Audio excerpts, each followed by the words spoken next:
Bonjour et bienvenue sur le plateau de l'École publique de journalisme de Tours, ici aux Assises de journalisme 2026. Et je suis en compagnie de Francis Châteaurenaud. Bonjour. Vous êtes sociologue à l'origine du concept de lanceur d'alerte en espace francophone et directeur d'études à l'École des hautes études en sciences sociales. Et je voulais vous demander, donc vous êtes le premier à avoir parlé de lanceur d'alerte en France dans les années 90. Et avant vous, on disait dénonciation ou on impliquait autre terme.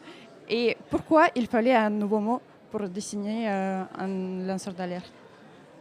Bon, merci pour la question. En fait, la dénonciation, si vous voulez, ça suppose tout un système d'injustice avec des victimes, avec des coupables, avec des juges, avec des faits qui sont en général avérés, avec des preuves. On ne peut pas dénoncer sans preuve, c'est très difficile.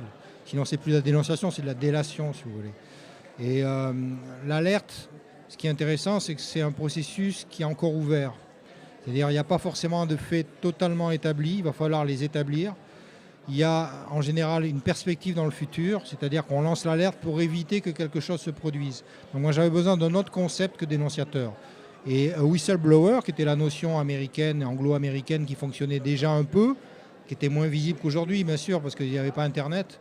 Mais si vous voulez, en gros, c'était essentiellement de la dénonciation. Tout à fait légitime. Pour moi, la dénonciation n'est pas illégitime. Mais l'idée de lancement d'alerte, ça permet d'ouvrir des processus critiques dont on ne connaît pas forcément le terme. Par exemple, le changement climatique.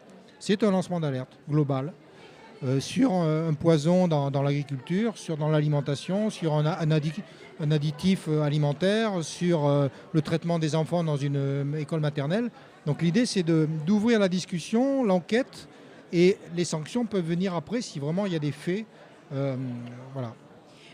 Et le terme lanceur d'alerte que vous avez introduit il y a plus de 30 ans déjà, il conserve aujourd'hui le même sens ou il a évolué depuis? Ah non, forcément, quand une notion sociologique est saisie par plein d'acteurs différents, elle change de sens. Alors déjà, il y a eu une juridicisation, c'est-à-dire que les juristes s'en sont emparés pour essayer de caler les choses, mais plein d'acteurs de la société civile et politique s'en sont emparés.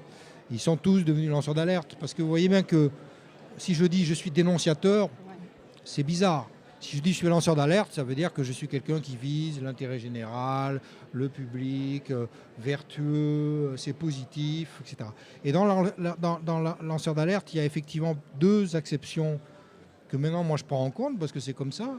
Il y a la première version qui était la mienne, à savoir annoncer quelque chose pour que ça ne se produise pas. Et il y a la dénonciation de faits qu'il faut absolument arrêter. Que ce soit de la corruption, que ce soit des mauvais traitements, des violences sexuelles, toutes sortes de choses. Et du coup, les deux se sont mêlés, et c'est aujourd'hui indémêlable. Et à la limite, c'est la vie des concepts sociologiques, c'est très bien. Merci beaucoup d'avoir répondu à mes questions. Et le suivi des assises continue sur notre site internet fractoscope.fr et sur nos réseaux sociaux et sur YouTube. Merci.